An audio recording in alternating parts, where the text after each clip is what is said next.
We're going to pick up with a new topic this morning, and I'll be a little bit controversial in what I'm going to say. People say, and we have been dealing, except for that couple of weeks' time there, where the Lord took me on a rabbit trail, as he does quite often, but we've been dealing with emotions, and we're going to pick up with loneliness.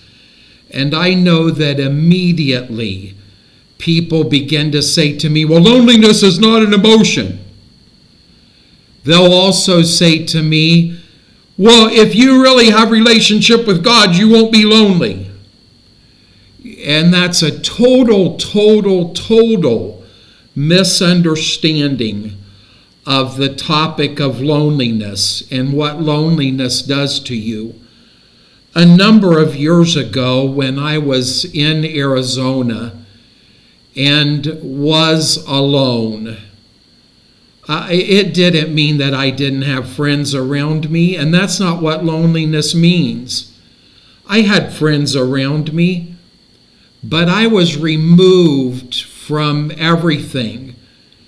And I lived in a little few feet long RV that offered nothing. And this was before we did video thoughts. And so I wrote about it. I wrote about the difference in alone and loneliness. Because you can be surrounded by all kinds of people and be absolutely lonely. The being surrounded by all kinds of people actually means absolutely nothing to loneliness. Because there is a difference in being alone and being lonely.